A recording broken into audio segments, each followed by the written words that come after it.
rígidos, el paciente se malacostumbró a no abrir y el músculo entró en un espasmo muscular. Entonces, por más que el paciente intente abrir, ¿sí? Al principio fue por miedo, porque le dolía y no quería abrir. Pero después ya no solamente es porque no quiere, sino porque no puede, porque el músculo está tan tenso que él trata de abrir y no puede. Para romper un espasmo muscular, ¿sí? Lo que se puede hacer es, por ejemplo, poner anestesia, pero obviamente el paciente no puede abrir. Y si ustedes le colocan anestesia, entonces ya va a poder romper el espasmo porque no le va a molestar y va a poder empezar a hacer ejercicios de apertura y cierre. Entonces, en este tipo de casos, ¿sí? La técnica de Vasirani Akinosi es la opción, ¿sí? Para que el paciente pueda empezar a abrir y cerrar la boca. O bien lo pueden hacer sin anestesia, ¿sí? Romper el espasmo sin anestesia. Entonces, ¿cómo se puede romper un espasmo? Por ejemplo, ustedes pueden tener en su clínica dental bajalenguas, ¿sí? Bajalenguas de madera. Y lo que hacen es que le meten una pareja de bajalenguas, así en posición horizontal, se la meten entre los dientes al paciente. Entonces, por ejemplo, si aquí están los dientes, si ustedes metieron los dos bajalenguas van a estar en medio de los dientes, de la arcada superior y de la arcada inferior. Entonces, ¿qué vamos a hacer a continuación? Si estos son los bajalenguas y los tengo acá, entonces lo que vamos a hacer es abrir los dos bajalenguas y metemos un tercero en medio de los dos, ¿sí? Entonces la boca se va a abrir un poquito más. Luego van a haber 3 bajalenguas en vez de 2. Entonces abren, ya sea en la parte inferior o en la superior, abren 2 y vuelven a meter otro en medio. Entonces el paciente va a tener más abierta la boca. Ahora van a haber 4 bajalenguas. Abren 2, o sea, abren 2 arriba y 2 abajo y meten un quinto bajalenguas. Entonces, el paciente, cuando ustedes están haciendo esto, el paciente, de verdad, a algunos pacientes se les salen las lágrimas porque ustedes están forzando a que le abrir la boca al paciente. Luego ya tenían 5 bajalenguas. 3 hacen para arriba y 2 para abajo y meten un sexto en medio. Van a tener 6 bajalenguas. Y luego siguen haciendo hasta que el paciente pueda abrir por lo menos unos 15 milímetros o unos 18 milímetros. Recuérdense que la apertura normal es arriba de 20. Entonces, ya que tenga bastante abierto el paciente, lo dejan con la boca abierta, forzada con los bajalenguas en la parte interna, ¿verdad? Están los bajalenguas. Y lo dejan ahí varios minutos. Después le quitan los bajalenguas, ¿sí? Pueden irlos quitando poco a poco y le piden al paciente que empiece a hacer ejercicios de abrir y cerrar y ya va a poder abrir un poquito, ¿sí? Posiblemente no va a regresar a donde lo dejaron inicialmente, pero ya va a poder abrir un poco más. Entonces, ¿qué hacemos en ese momento? Vamos a seguir forzando que abra, pero acá ya ponemos el dedo pulgar nuestro, el del operador, contra los dientes superiores, anterosuperiores del paciente. Y el dedo índice contra los dientes anteroinferiores, cruzados, acá. Y luego vamos a forzar a que abra el paciente con nuestros dedos, como que fuera un tríceps, a que abra. Y lo vamos a hacer con fuerza. Y el paciente va a sentir que se le está desprendiendo la cara porque duele bastante. Y vamos a empezar a hacer ejercicios de abrir y cerrar con nuestros dedos. Lo mantenemos abierto, cerramos. Lo volvemos a abrir y el paciente, les juro que va a estar pensando en toda la generación de ustedes, ¿sí? Pero cuando ya inmediatamente rompa el espasmo, el paciente va a sentir alivio, ¿sí? Y ya va a empezar a poder abrir y cerrar sin que ustedes lo estén forzando. Y así logramos romper un espasmo muscular. No sé si les quedó alguna duda, pero esta es la manera arcaica, si quieren, dolorosa, ¿sí? Pero sí se puede romper un espasmo muscular haciendo esto. Diana, Doctor, ¿sí? perdón. Sí, dele irse. Es que quería saber que cuál era la probabilidad de que le pudiéramos ocasionar algún desgarre o o eso no puede pasar.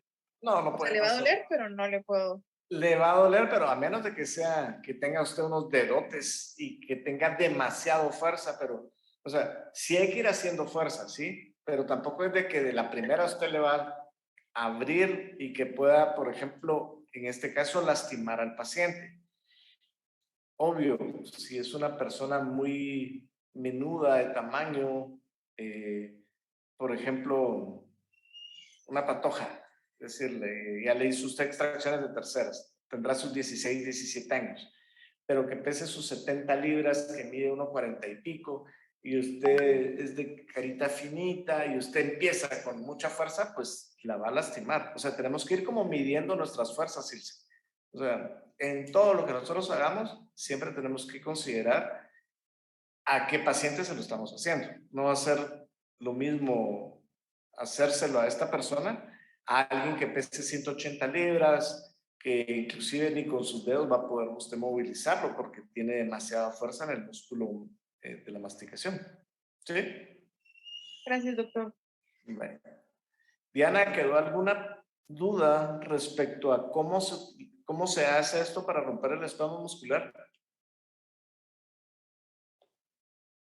No, doctor. Es que hay dos Dianas, ¿verdad? Diana Isabel y Diana Cos. Bueno, estamos. Entonces, si ustedes tuviesen el paciente con el espasmo muscular y ustedes le quieren hacer esta manipulación, pero no quisieran causarle mayor molestia o disminuir la posibilidad de que le duela mucho al paciente, podríamos utilizar esta técnica de Basirania quinosis. ¿Sí? Entonces, la vamos a explicar. Bueno.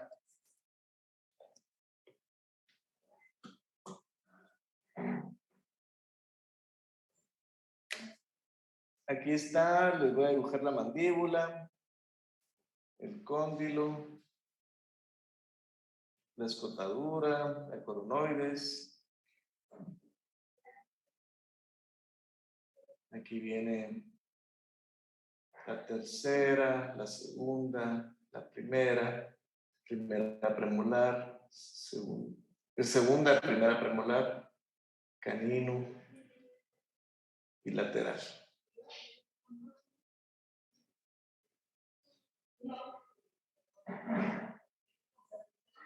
Aquí viene la mandíbula. Y esto es por lado externo, ¿sí? Entonces, entre primera y segunda tendríamos por acá el agujero mentoniano. Vale. El paciente va a tener aquí las piezas superiores, ¿sí?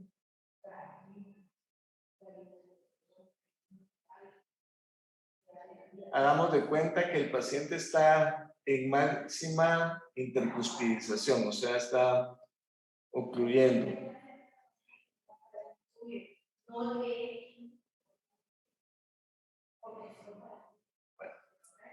Entonces, este es el margen gingival de las piezas superiores y aquí viene el margen gingival de las piezas inferiores. Bueno, entonces el paciente tiene la boca cerrada.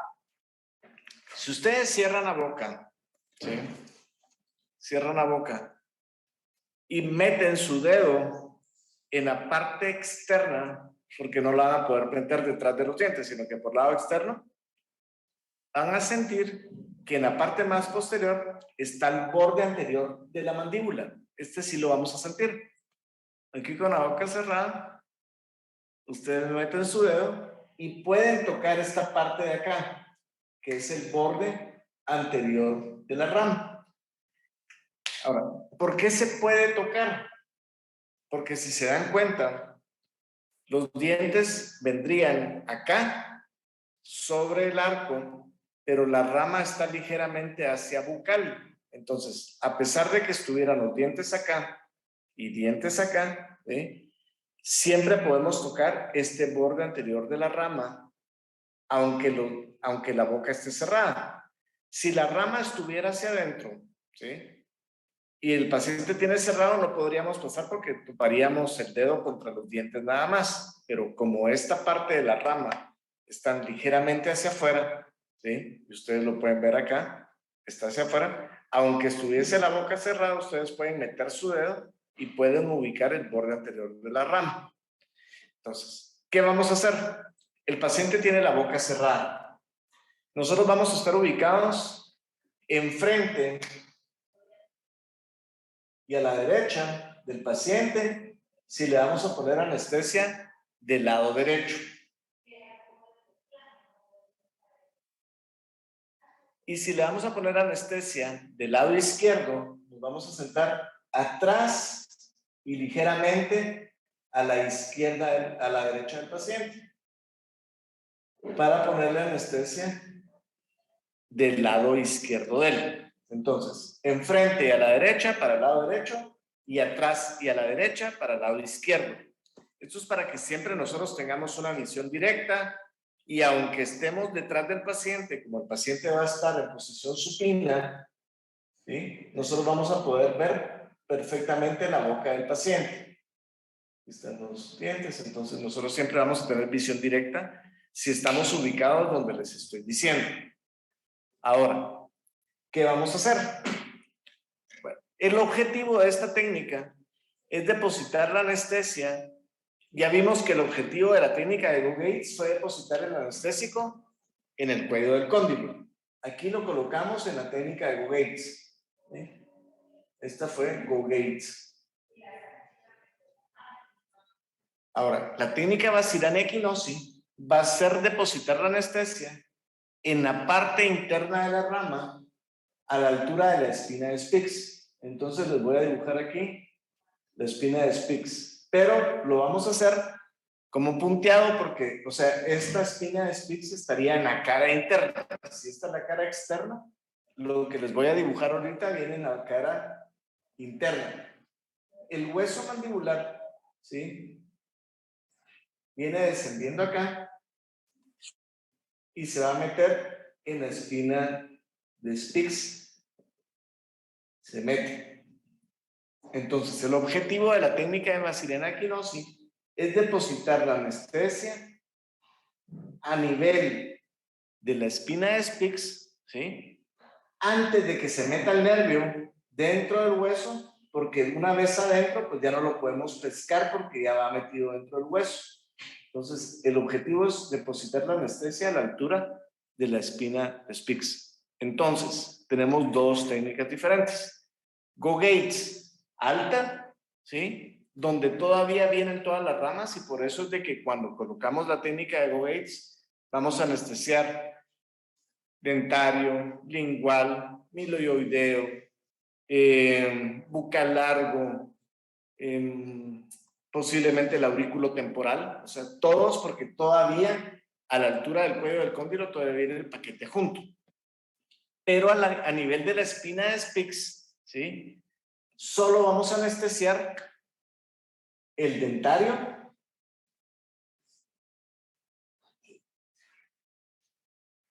y posiblemente el lingual.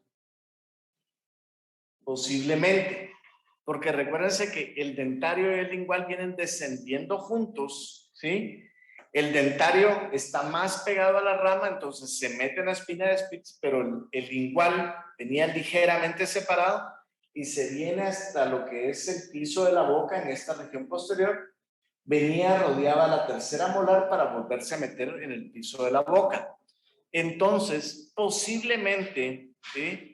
A lo que es esta técnica de Basirana Equinosi, podamos nada más anestesiar el dentario previo a meterse en la espina de Spix y posiblemente el lingual que venía bastante cercano, ¿sí? Solo que el nervio lingual viene medial, o sea, viene más hacia la línea media de lo que podría venir el dentario, porque el dentario venía lateral, porque va en la parte más externa, por lo tanto viene pegadito a lo que es el hueso, o a la rama descendente del maxilar, ascendente, perdón, del maxilar inferior, antes de meterse en la espina de Spix. ¿Estamos claros ahorita con la anatomía? No sé si tienen alguna duda. Andrea Villatoro. No, doctor, todo muy bien entendido. Vale, entonces estamos en esta situación. Denme un chance, solo voy a traer un libro porque siento que está un poco baja la computadora. Esperen un segundo.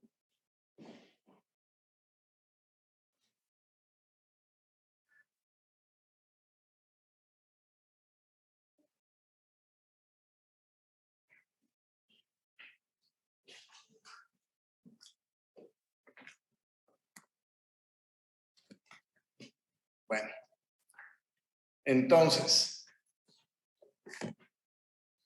vamos a colocar entonces la anestesia acá. Pero para ubicar esta, ¿sí? La anestesia a nivel de la espina de Spix, yo necesito que alguien de ustedes me describa la posición exacta de la espina de Spix en relación a la rama mandibular. Carlos Villanueva.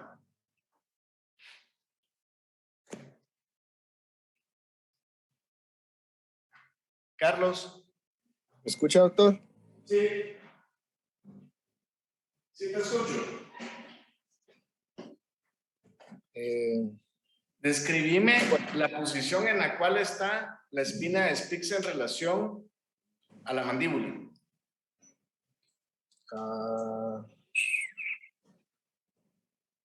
Pues está como, ¿qué le digo yo? No sé cómo explicárselo, arriba como del ángulo de la mandíbula.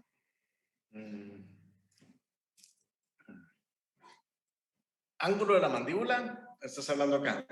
Ajá. ¿Estaría esa, la posición estaría acá? No, pero está superior, o sea, arriba donde tiene el dedo, digamos. Ajá. Pero del lado interno. Entonces, tenés que explicarme. Está en la cara interna de la rama ascendente maxilar inferior. Si me dicen que está en la cara interna, ya sabemos que no puede estar en la parte externa, sino que está en la cara interna. Ahora, ya me ubicaste en qué parte está. Ahora me tenés que decir en sentido anteroposterior y en sentido supero-inferior. ¿A qué nivel se encuentra? Porque podría estar ubicado acá, podría estar ubicado acá, podría estar ubicado acá, acá. O sea, hay muchas posibles ubicaciones en la cara interna. Está en... Es que no sé cómo decirlo, en medio. Vale, vamos a platicar un poquito. Bueno, entonces, la espina de Spix va a estar ubicada, ¿sí?, en la cara interna de la rama, a la mitad, ¿sí?, de la distancia antero-superior. Antero-superior, a la mitad. Entonces, tracemos una línea. Podría estar aquí. Entonces, ya tengo ubicado en sentido anteroposterior, ¿sí? Está ubicado a la mitad de lo que es el ancho de la rama, ¿sí?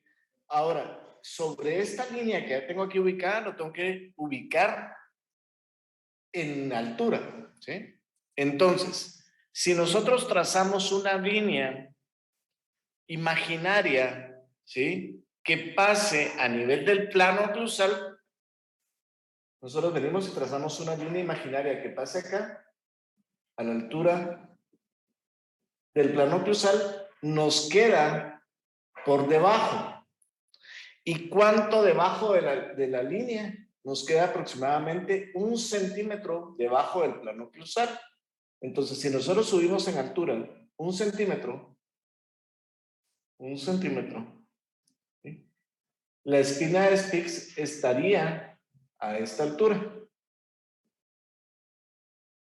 Entonces, la espina de Spix está en la cara interna de la rama, ascendente del maxilar inferior.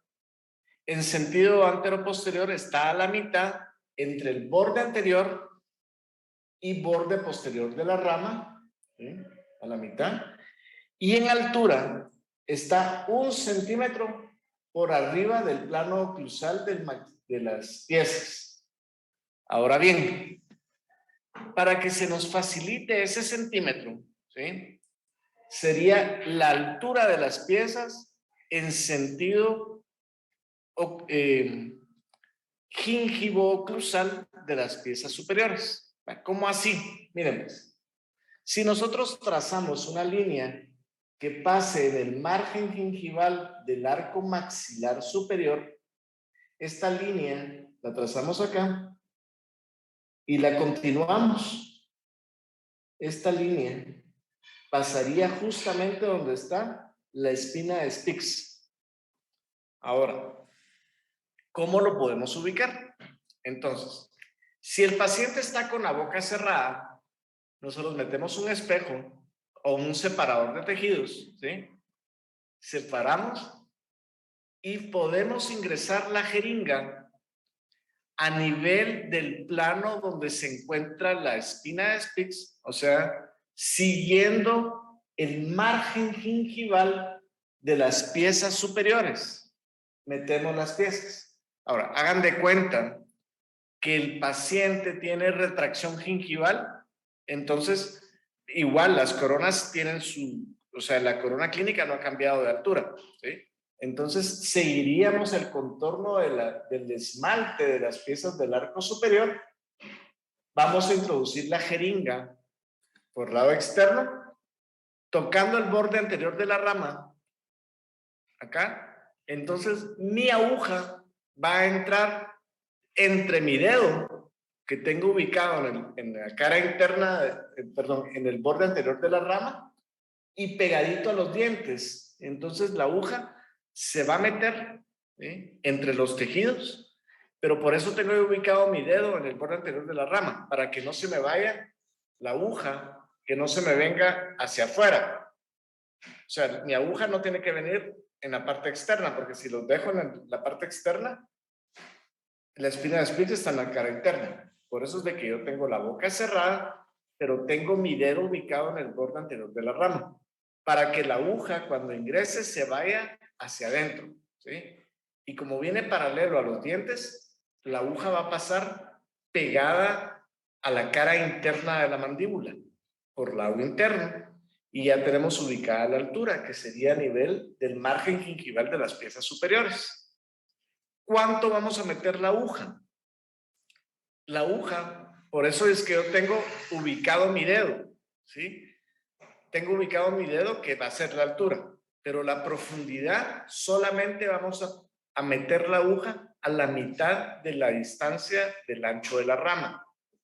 Por lo tanto, para que yo tenga en mente el ancho de la rama, yo voy a tener ubicado mi dedo en el borde anterior de la rama. Y mi dedo pulgar va a estar por fuera, en piel, tocando el borde posterior de la rama. Entonces, como referencias anatómicas para esta técnica, pongámoslo, les voy a poner las referencias anatómicas de este lado. Referencias anatómicas serían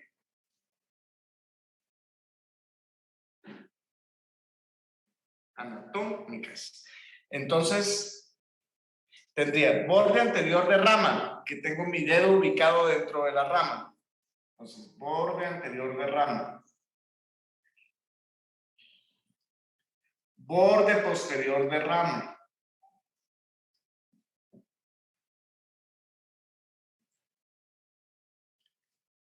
Plano oclusal.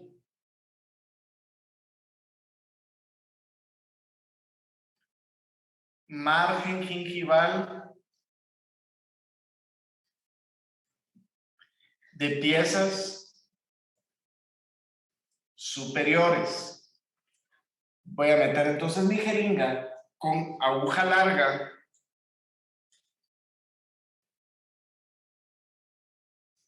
siguiendo el margen gingival de las piezas superiores, ¿sí? Y voy a profundizar a la mitad del ancho de la rama. O sea, yo tengo ubicado mi dedo en el borde anterior y tengo ubicado mis dedos por piel en el lado externo. Entonces yo ya tengo que este es el ancho de mi rama, aproximadamente, miren. Ya lo tengo yo mentalmente, ya sé. Entonces, si yo sé que en el borde anterior está entrando la aguja, yo voy a calcular la mitad del ancho de este espacio y eso es lo que voy a introducir la punta de la aguja. Aspiro e inyecto. ¿Cuánto voy a conectar a colocar de anestesia? Sería 1.8 mililitros.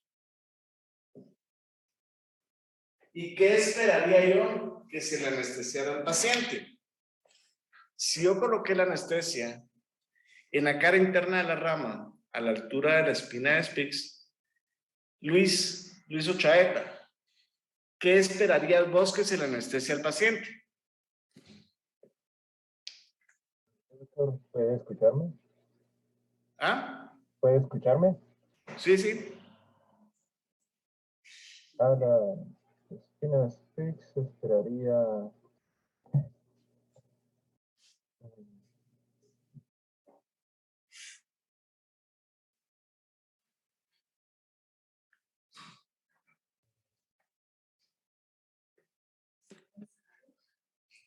Paula, ayuda a su compañero. ¿Qué tendríamos que esperar que se le anestesia al paciente?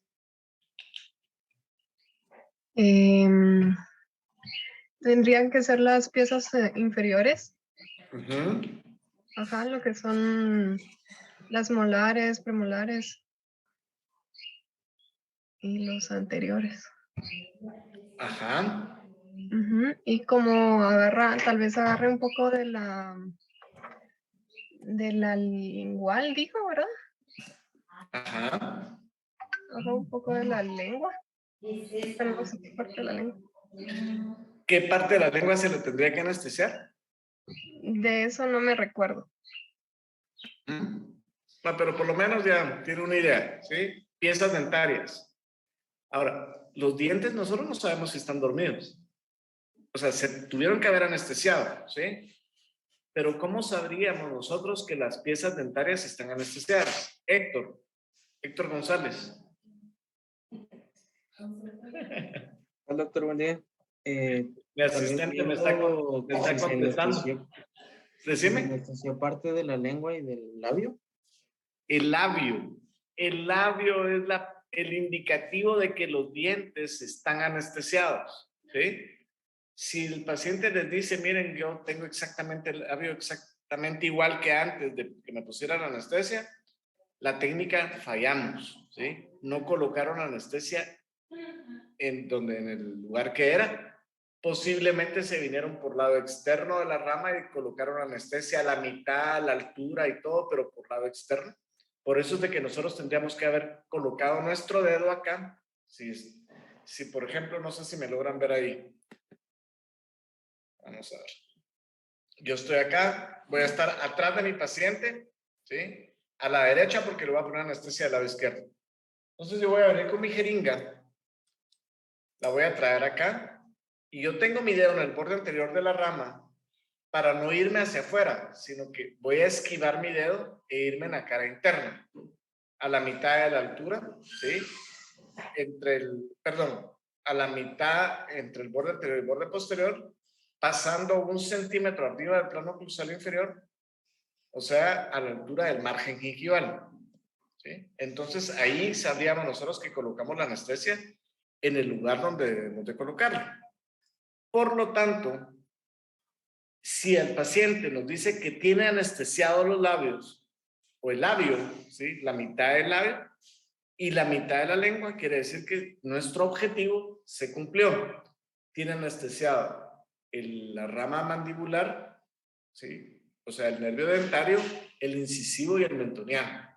Y la mitad, perdón, los 2/3 anteriores de la lengua. O sea, la mitad de la lengua, pero solamente sus 2/3 anteriores. ¿Estamos ahorita? ¿Alguna duda respecto a la técnica?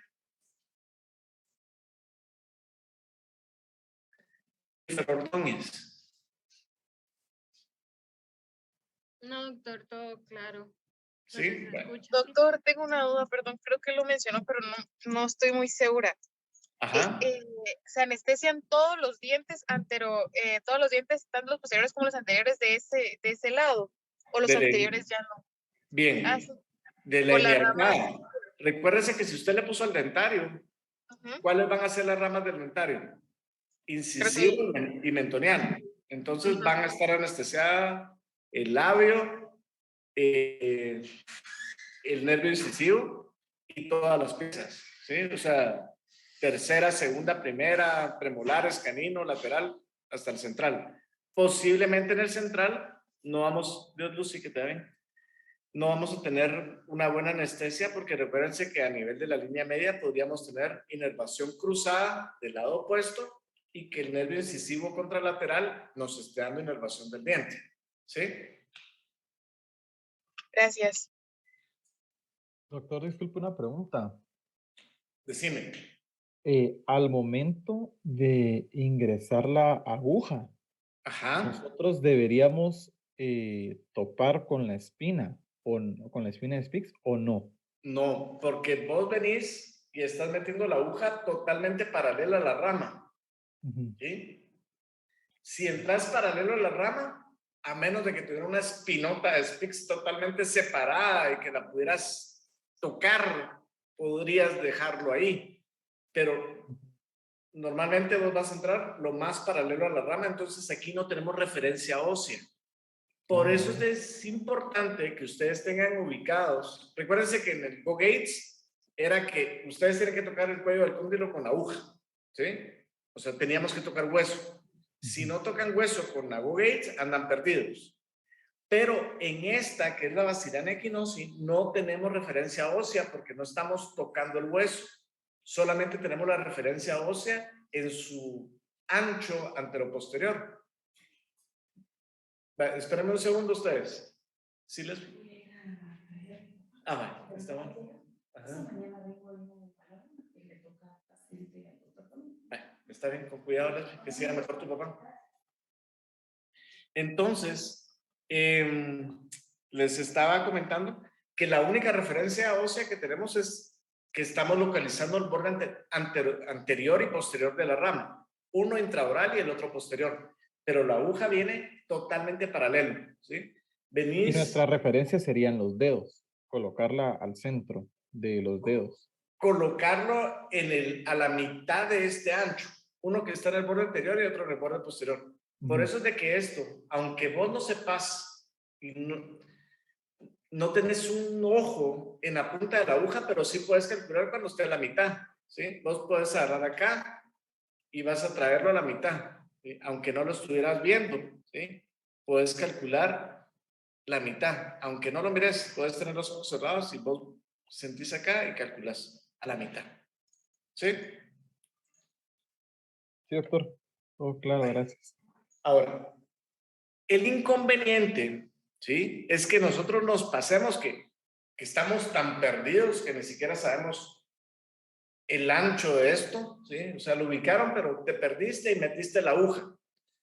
Y en vez de detenerte a la mitad, o sea, acá, continuaron y pasaron la aguja y se vinieron hasta acá atrás. O sea, metieron demasiado la aguja y empezaron a depositar el anestésico aquí atrás. ¿Qué podría pasarnos si depositamos la anestesia en esa parte posterior? Kathleen. Hola, doctor, buenos días. Buenos días. ¿Usted estuvo en mi salón el día de hoy, no? No, estuve en el salón de quinto año. Es que creo que había otra niña, Kathleen, no sé si hay alguien más que se llame igual que usted. No, creo que hay 3 Catherine. Ah, entonces Ajá. posiblemente. Bueno, entonces a usted le tocó la chibolita. ¿Qué pasa si colocamos la anestesia hasta la parte posterior? Pero, ¿qué tipo de anestesia? Cualquiera. Cualquiera.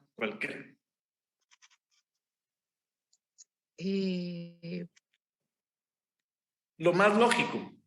¿Qué sería lo más lógico?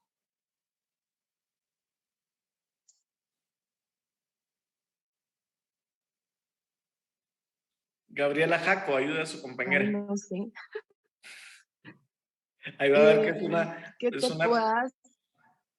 Ajá. O sea, que se pueda sentir incómodo el paciente, ¿no? No, lo único que va a pasar es que no le va a funcionar la técnica, pues, o sea, no va a tener anestesia de lo que nosotros querramos, ¿sí? El paciente va a pasar, usted le colocó la anestesia y no va a sentir nada extraño. Posiblemente en la parte posterior sienta este mero raro y que le diga, sí, yo siento dormido acá, pero Acá enfrente nada. Entonces no sirvió nuestra técnica, ¿sí? Ahora, no era eso lo que yo quería, pero podía haber sido una respuesta, ¿sí? O sea, las respuestas cualquiera son buenas. ¿Estamos? Bueno. Vale. Ahora, el problema es que en la parte posterior, solo voy a borrar acá esto, tenemos una glándula salivar. ¿Cuál es esta glándula salivar que se encuentra ubicada en esta parte de acá?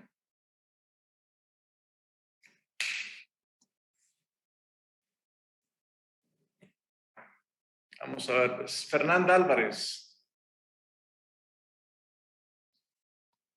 Eso estaba pensando ahorita, doctor, es que no me recuerdo. Creo que es la parótida. Es la parótida, ¿sí? La glándula parótida la tenemos ubicada en la parte posterior de la rama. Y nosotros, si metemos demasiado la aguja, vamos a inyectar la glándula parótida, ¿sí? Y no pasaría absolutamente nada. O sea, no le pasa nada malo a la anestesia, perdón, a la parótida, ¿sí? Catherine Ruiz. Sí, doctor. Me contestó muy bien, ¿sí? La parótida. Ahora, ¿qué rama nerviosa atraviesa la glándula parótida? Sin inervarla, solamente lo atraviesa.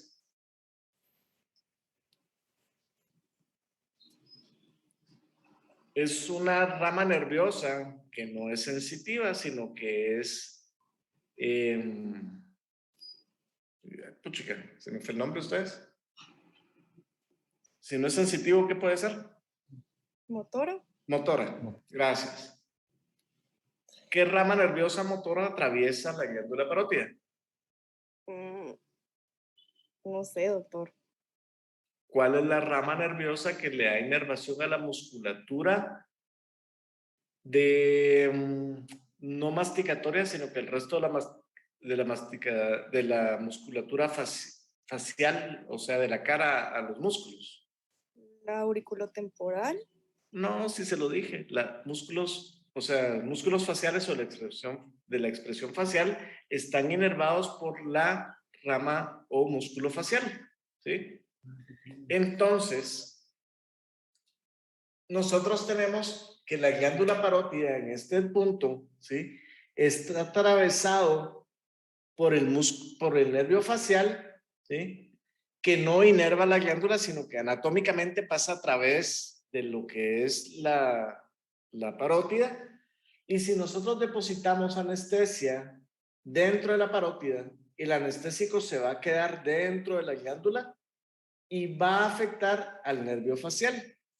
Entonces al paciente, después de que ustedes le coloquen anestesia, en vez de dormírsele parte de lo que es la rama sensitiva, él no va a tener anestesiado labio, pero lo que puede ser es de que se le tuerza la cara, porque anestesiamos las ramas motoras que son del facial. Entonces el paciente va a tener la cara torcida.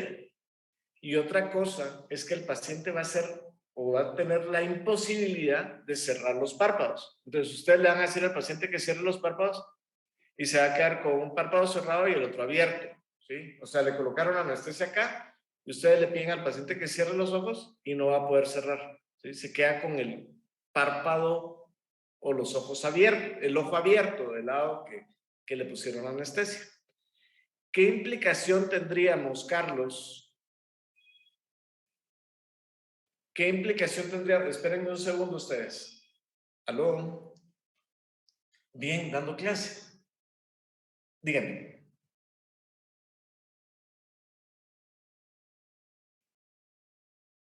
No, mire pues, si tiene prilocaína, sí se lo puede colocar, pero tiene que estar libre de vasoconstrictor. Y sí, no hay problema. O bien le puede poner metivacaína también sin vasoconstrictor. Es bueno, ajá. Pero no va a comprar una caja, compra unos 10 nada más. ¿Ah, sí? Ah, bueno, está bueno. Va, está bueno. Gracias. Bueno, entonces, el paciente va a tener la posibilidad de poder cerrar el párpado, ¿sí? Se va a quedar con el ojo abierto. Carlos Villanueva, Sí, doctor. decime qué implicaciones tendría que el paciente no pudiera cerrar el ojo. No podría lubricar su ojo. ¿Y qué le pasaría al ojo? ¿Le duele? ¿Le podría molestar? Es como que tuviera una basura dentro del ojo. ¿Qué más? Eh, ya le dije ojo seco. Podría ser. Pero lo que pasa es que si el paciente no puede cerrar el ojo, se pierde la lubricación del ojo y se puede ulcerar el ojo. O sea, si ustedes pasan varios minutos, por ejemplo, unos 30 minutos, con el ojo sin poderlo cerrar, se podría ulcerar la córnea, ¿sí? Y podría tener implicaciones para el paciente, ¿sí? Lo primero que va a hacer es que el paciente se va a asustar. Va a decir, doctor, es que no puedo cerrar el ojo, lo tengo abierto, ¿sí? Y se mira en el espejo y es como que tuviera una parálisis facial, ¿sí? Tiene los músculos del lado normal. O sea, ustedes pusieron anestesia de mi lado izquierdo, por ejemplo, ¿sí? Y ustedes van a tener todo arrugado al lado derecho. O sea, el lado que se mira todo contraído, si es el músculo sano o lado sano. Y el otro lado lo tendrían totalmente estirado a la piel, ¿sí? Y sin poder cerrar el ojo. ¿Por qué? Porque tienen parálisis del lado izquierdo. ¿Me entienden? O sea, lado corrugado, ¿sí? Es normal. Piel lisa y sin posibilidad de cerrar el ojo es el lado afectado. Entonces, ¿qué tendríamos que hacer con este paciente, Glenda? Ay, no sé, doctor. No sabría Vamos a ver, pues. Gabriela Jaco, ¿qué le haría usted al paciente? Buenos días, doctor. Que mantenga el ojo lubricado. No sé, como algunas gotas o algo así. Eso podría ser, pero usted no va a tener gotas en su clínica, va a ser muy raro. No es algo que tendríamos que tener, ¿eh? Entonces, lo que podemos hacer es cerrarle el ojo. Por ejemplo, le cerramos el ojo, le ponemos un pedacito de micropore, ¿sí? En este sentido, le cerramos el ojo y la otra situación es que le podemos colocar una gasa estéril al paciente y le ponemos micropore para cerrarle o parcharle el ojo, para que el aire no le moleste, ¿sí? Y al mantenerlo cerrado, pues va a estar lubricado el ojo porque es como que estuviera dormido, por decirlo así. Entonces el paciente, ustedes no se tienen que asustar porque esto sí le va a afectar al paciente. Les va a decir, mire, doctor, no puedo cerrar el ojo. ¿Qué me hizo? ¿Sí? O sea, el paciente lo primero que les va a preguntar a ustedes es, ¿qué jocotes me hizo usted? ¿Sí? O sea, les va a alegar posiblemente. Entonces ustedes solo le van a decir, mire, no se preocupe, lo que pasa es de que en algunos pacientes, o sea, ustedes nunca se echen el muerto. ¿Sí? Ustedes le van a decir, miren, en algunos pacientes el nervio facial pasa cerquita del nervio que estamos anestesiando, aunque sabemos que no es así. Pasa lejos, pero ustedes no le van a decir que ustedes se equivocaron. O sea, ustedes no le van a decir, mire, es que yo soy muy inútil y no pude poner anestesia. Porque entonces el paciente ya no va a confiar en ustedes. ¿Sí? Entonces ustedes tranquilos.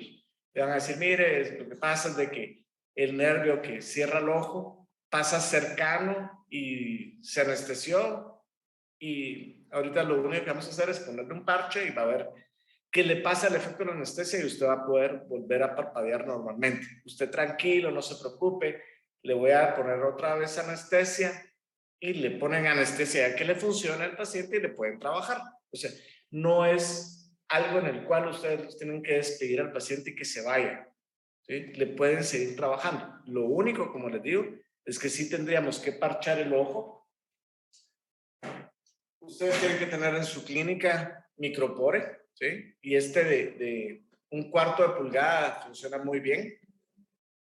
Entonces, tendrían que tener ustedes micropore en la clínica y poderlo utilizar. ¿Alguna pregunta respecto a esta técnica?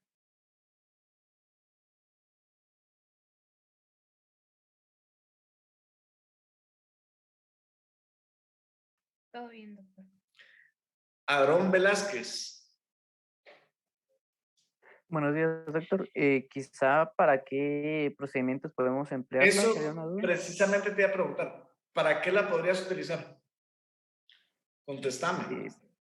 Para, tal vez para operatoria, Ujú. ¿Qué más? prótesis y tal vez si tuviera que realizar una extracción en un molar o en un premolar. que estén No, ahí sí la en cantaste. distancia. Ahí sí la fallaste. Ibas bien, operatoria, ¿qué más me dijiste? PPF. PPF, podrían hacer endo, ¿sí? Lo que no pueden hacer ustedes es extracción, porque recuérdense que el nervio porlingual sí puede estar anestesiado, pero el bucal largo no va a estar anestesiado, ¿sí? Entonces podríamos tener la opción de que exodoncias no podamos usar. Si fueran a hacer extracciones antes de, tendríamos que ver si la mucosa bucal, que si está bien anestesiado, tendría que estar, y a partir de la segunda premolar para adelante, podríamos hacer exodoncias si por lingual está anestesiado. O sea, ¿cómo podríamos saber? Ustedes van a agarrar un explorador, van a pinchar la mucosa por bucal y por lingual hasta tocar hueso. Y si no molesta, pueden hacer exodoncia.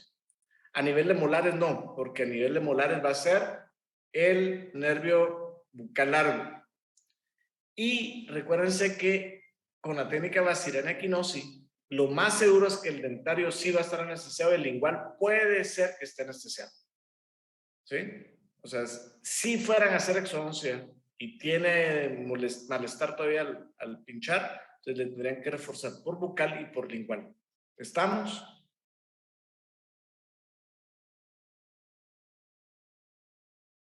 ¿Alguna otra pregunta? Bueno, ahora vamos a hacer la misma técnica con la boca abierta. Entonces, lo que voy a hacer acá va a ser eliminar las piezas superiores porque le pedimos al paciente que las abra.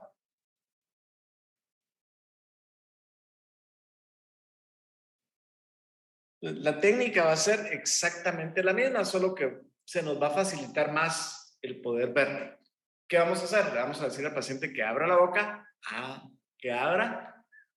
Vamos a poner nuestro dedo igual, borde anterior y borde posterior. Nuestras referencias anatómicas van a ser las mismas, borde anterior y posterior de la rama. Acá ya no podríamos utilizar el borde gingival de las piezas superiores porque al abrir la boca las piezas se fueron para otro lado. Las que se fueron para otro lado fueron las inferiores, pues, pero ya no tendríamos esa referencia anatómica. Pero sí nos va a seguir sirviendo el plano oclusal inferior. Entonces, nosotros vamos a entrar la aguja 1 centímetro por arriba del plano oclusal inferior. Acá habría 1 centímetro. Entonces, venimos con nuestra jeringa 1 centímetro arriba del plano inferior. Estamos tocando borde anterior y posterior.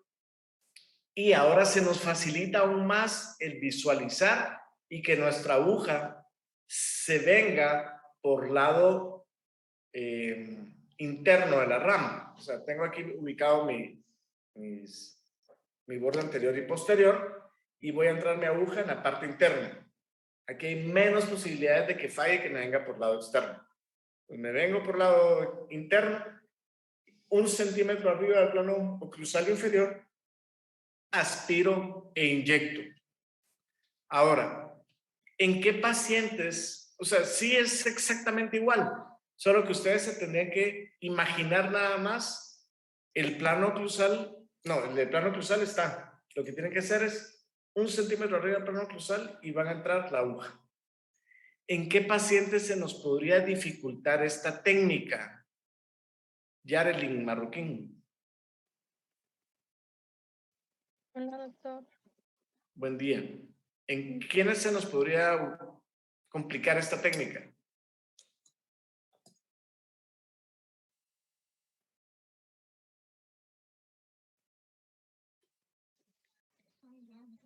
Puede ser en niños porque pueden moverse tal vez. No, en niños igual la podemos utilizar, no hay problema. Igual se nos va a mover con cualquier técnica, siempre tenemos que tener cuidado que con niños ellos se pueden mover, por lo tanto tenemos que hablar y que entiendan los niños. Mira, no te vas a mover, va a haber una pequeña molestia, ¿sí? Y va para adentro la aguja. De que el niño pueda empezar a molestar y lastimarse, siempre existe ese riesgo. Por lo tanto, el paciente que nosotros le vamos a colocar anestesia tiene que estar enterado que no se tiene que mover. Si el pacientito está que se quiere mover y todo, miren, de verdad, quítense dolores de cabeza, que se vaya la droga ese muchachito, ¿sí?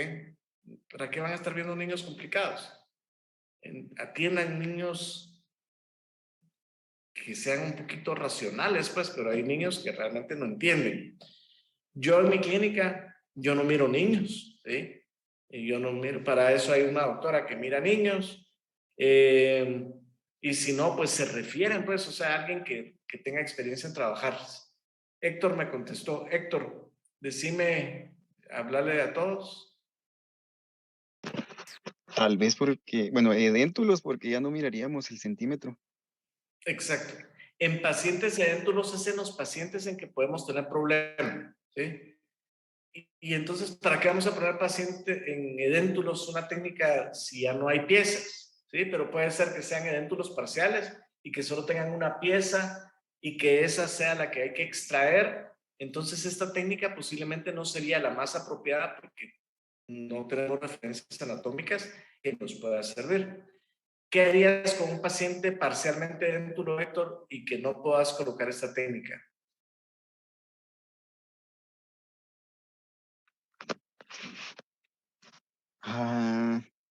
Habría que buscar otra técnica. ¿Cuál escogerías? Depende lo que se le vaya a realizar.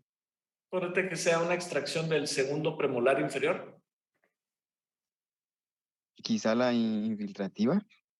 Podríamos utilizar infiltrativa, es una muy buena opción, ¿sí?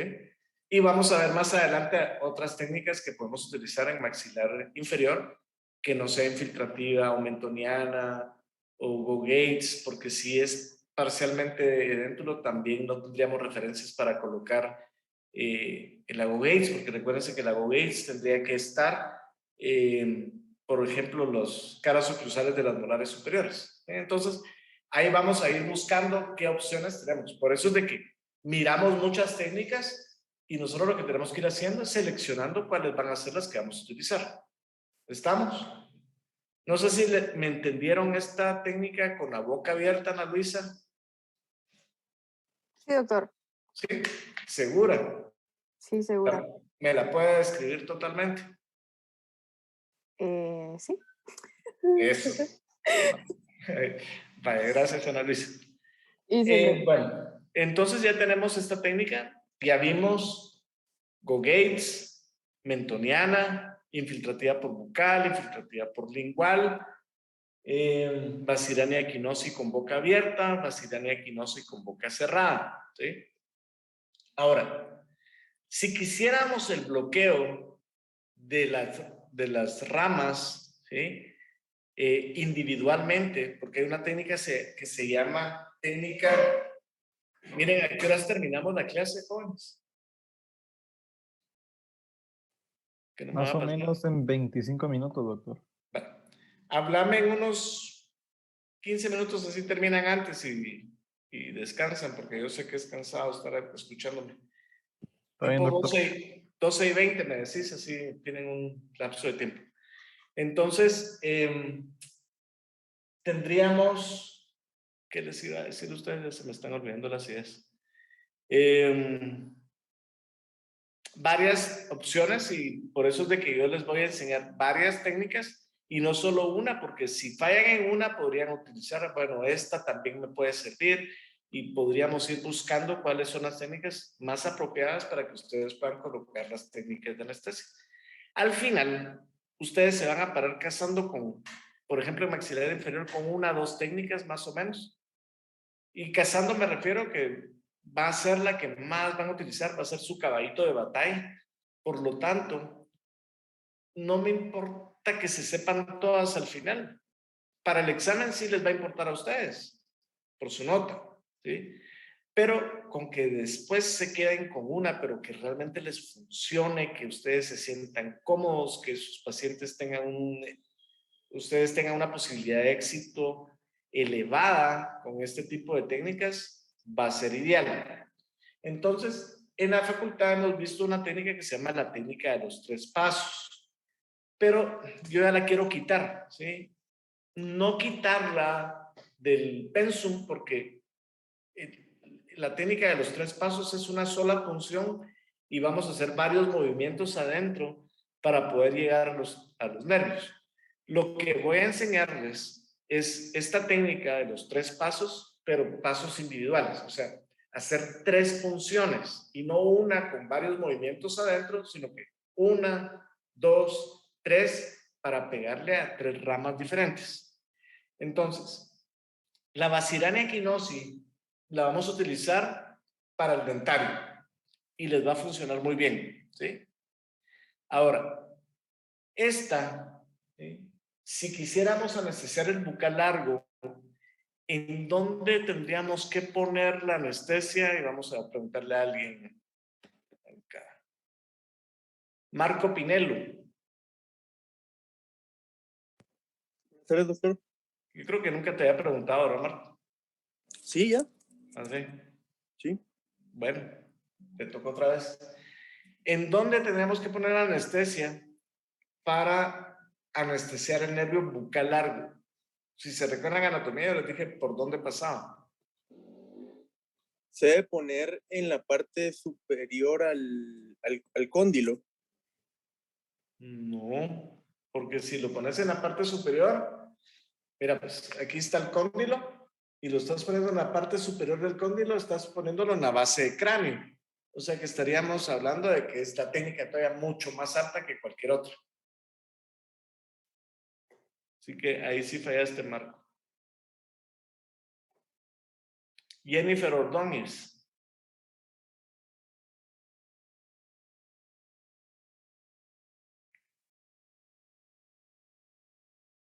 Jennifer.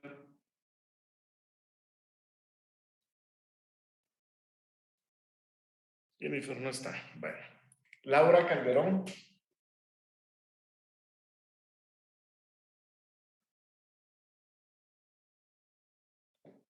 Laura. Y aquí estoy, doctor, pero no escuché muy bien lo que mencionó. La pregunta, ¿me la puede ¿En dónde repetir? tengo que poner anestesia para poder anestesiar el nervio bucal largo?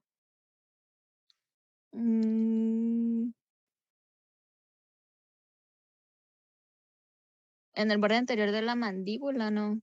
Así es. Vamos a colocar la anestesia entonces en el borde anterior de la mandíbula, justamente donde el nervio cruza o se viene para el lado bucal. Entonces va a ser a la misma altura de donde estamos entrando para la Basirania equinosi, solo que nos quedamos justamente en el borde anterior de la rama. 1 centímetro arriba del plano cruzal, separamos, le pedimos al paciente que abra y si estamos tocando el borde anterior de la rama, justamente donde tenemos el dedo, ahí vamos a colocar la anestesia. ¿Cuánto vamos a poner de anestesia en esta técnica? En esta técnica ponemos 0.3 mililitros para lo que es el nervio bucal largo. ¿Sí? Entonces, la anestesia la colocaríamos justamente en el borde anterior de la rama, tocamos hueso, 1 centímetro arriba del plano cruzal, ¿sí? O puede ser 1 centímetro o puede ser un poquito más abajo, pero va a ser en el borde anterior de la rama. Y ahí le vamos a colocar la anestesia, 0.3. Basirania equinosi le van a colocar, en vez del 1.8, porque hagamos de cuenta que ustedes van a hacer exodoncia de una molar, le van a poner 1 centímetro al Basirania. O sea, 1 mililitro. Tenemos 1 y 0.3, tenemos 1.3. Todavía nos queda 0.5 mililitros dentro del cartucho de anestesia. El otro cartucho, o más bien dicho, lo que nos sobra de anestesia, se lo vamos a colocar al paciente buscando el nervio lingual. Ahora, para el nervio lingual, nosotros podemos hacer dos cosas. En vez de venirnos pegado al hueso, cuando colocamos la Basirana equinosis, sacamos la aguja y nos volvemos a introducir, pero más hacia la línea media, o sea, separados, más separados, en vez de entrar acá, pegado al hueso, vamos a separarnos, sacamos y volvemos a introducirnos, yéndonos hacia la línea media, para que miren, acá, para que nos quede ligeramente separada la punta de la aguja respecto a la mandíbula. No sé si me logran captar. O sea, por ejemplo, aquí estaría el dentario pegado a la rama, ¿sí? Para el lingual, en vez de venirnos pegado a la rama, nos vamos e introducimos la aguja ligeramente hacia adentro, para que nos quede, ¿sí?, separada la punta de la aguja y a la misma altura de la espina de Spix, solo que separado. Y aquí le pegaríamos al lingual. Entonces, estamos haciendo 3 funciones. En 3 lugares diferentes vamos a depositar diferentes cantidades de anestesia. Al dentario le ponemos 1, al lingual 0.5 y al dentario, perdón, al bucal largo le ponemos 0.3. Entonces, con esta cantidad de anestesia tendríamos 1.8 mililitros y tendríamos anestesiados 3 nervios con 3 funciones diferentes para poder trabajar cualquier pieza de la mandíbula. No sé si les habrá quedado claro esto.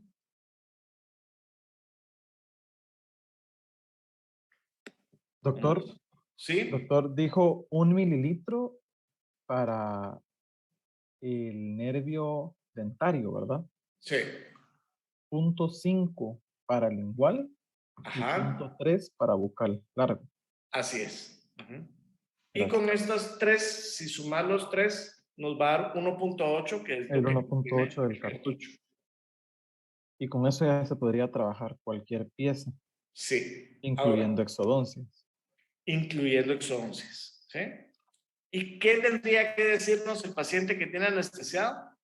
Nos va a decir que tiene anestesiado el labio. Si tiene bien anestesiado el labio, tiene bien anestesiado los dientes y tiene anestesiada la mucosa desde segundo premolar para adelante.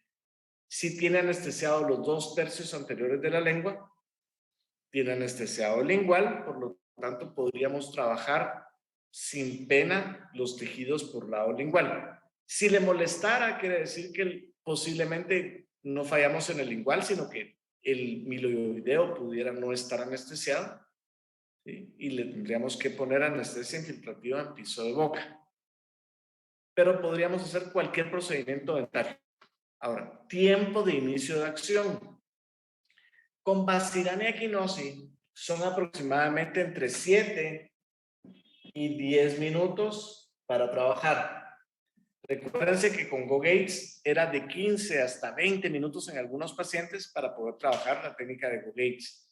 Con Basirana equinosis se nos reduce, ¿sí?, a unos 10 minutos para que el paciente empiece a sentir anestesiado lo que es el labio. Aunque ustedes van a ver que cuando ya empiecen a trabajar y más frecuentemente y vayan mejorando y puliendo sus técnicas, en vez de tardarse 10 minutos, van a ir depositando el anestésico más cercano al nervio y puede ser que en vez de los 10 minutos, a los 5 minutos ya puedan empezar a trabajar. Pero eso va a influir mucho en qué tan lejano o qué tan cercano ustedes colocaron el anestésico respecto a las fibras dentarias. ¿Sí? ¿Cuánto tiempo de trabajo van a tener? Van a tener tiempo suficiente, más o menos 1 hora para poder hacer procedimientos dentales. Después de esa hora, pues ya puede ser que ya empiece a tener malestar el paciente. Tendrían que reforzar donde el paciente le moleste. Por ejemplo, si ustedes están trabajando exodoncias y al paciente le molesta nada más por lingual, solamente vamos a colocar anestesia por lado lingual. Aquí me está saliendo que tengo inestable la señal del internet. No sé si me escuchan bien.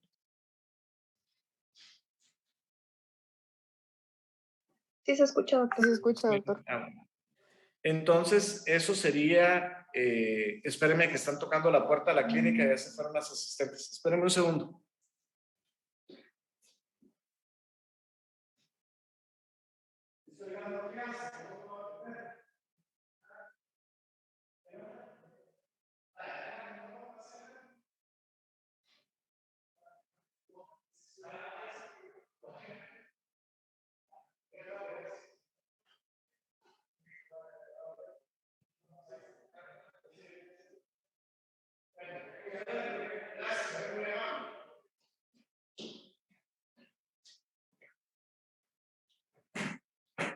Bueno, entonces ya tendríamos una técnica más para colocar anestesia. Bueno, en realidad vimos 3 técnicas: Basirani equinosis boca abierta, Basirani equinosis boca cerrada, y 3 funciones para las técnicas de maxilar inferior, que sería para el dentario, que sería Basirani, para el lingual, muy parecida a Basirani, solo que alejándonos hacia la línea media, y bucal largo en el borde anterior de la rama. Bueno, yo creo que vamos a dejar ahí la clase el día de hoy. Todavía hay unos 5 minutos para resolver dudas. No sé si alguno de ustedes tiene alguna duda que la podamos resolver.